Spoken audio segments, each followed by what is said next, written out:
സ്മരണകൾ നമ്മുടെ എല്ലാം മനസ്സിലുണ്ട്. നേരെ മുൻപിൽ പ്രിയപ്പെട്ട ചേച്ചി സരോജിനി ചേച്ചി ഇരിക്കുന്നു. കുട്ടികൾ എന്ന് എനിക്ക് മാത്രം ഒരുപക്ഷെ ഇപ്പോൾ വിളിക്കാൻ കഴിയുന്ന രാജീവനും മായക്കുട്ടിയും ഒക്കെ ഇവിടെ ഉണ്ട്. അപർണ കൊച്ചുമകളും ഉണ്ട്. കുടുംബാംഗങ്ങൾ എല്ലാവരും ഒത്തുചേരുന്നു.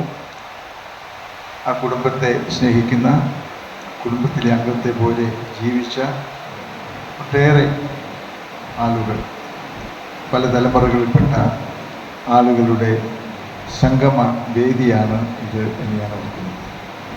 ഞാൻ പ്രസംഗം ചെയ്യാൻ ഉദ്ദേശിച്ചില്ല, പക്ഷേ മാഷയെക്കുറിച്ച് രണ്ടു വാക്ക് പറയുക എന്നുള്ളത് ധന്യമായ ഒരു അനുഭവം ആണ്.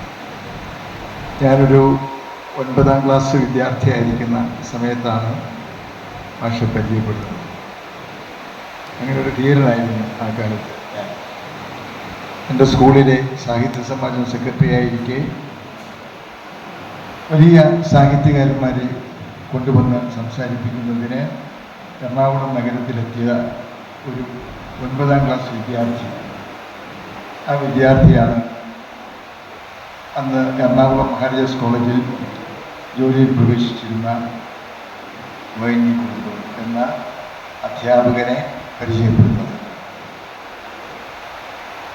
ഞാൻ അദ്ദേഹത്തെ മഹാരാജാസ് കോളേജിൽ ചെന്ന് കണ്ടു. അതിനു മുമ്പ് മഹാകവി ശങ്കരക്കുറുപ്പിനെ കണ്ടു. അദ്ദേഹം നിഷ്കരുണം എൻ്റെ അപേക്ഷ നിരസിച്ചു.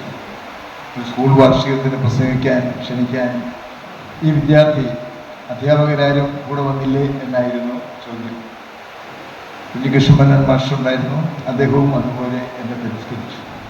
ഞാനങ്ങനെ വിഷാദിച്ച് നിൽക്കുന്ന സമയത്താണ് ഹോസ്പിക് ഹോട്ടലിൽ, എറണാകുളത്തെ ഹോസ്പിക് ഹോട്ടലിൽ ONV കുറുപ്പ് താമസിക്കുന്നുണ്ട് എന്നുള്ള വിവരം ലഭിക്കുന്നത്.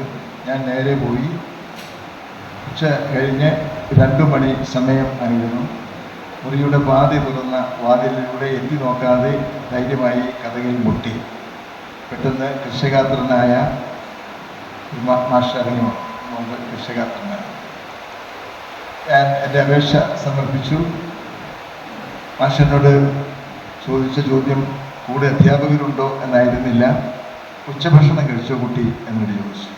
ആഹാരം കഴിച്ചു. ഞാൻ സത്യം പറഞ്ഞു, ഇല്ല എന്ന് പറഞ്ഞു. ശരി, വരൂ എന്ന് പറഞ്ഞ് ആ ഹോട്ടലിൽ കൊണ്ടുപോയി, മെസ് ഹോളിൽ കൊണ്ടുപോയി എനിക്ക് നല്ല ആഹാരമായിരുന്നു. സത്യത്തിൽ ഞാൻ പറയട്ടെ, എൻ്റെ ജീവിതത്തിൽ കിട്ടിയ, ഞാൻ കഴിച്ച ഏറ്റവും നല്ല ആഹാരം അതായിരുന്നു എന്നാണ്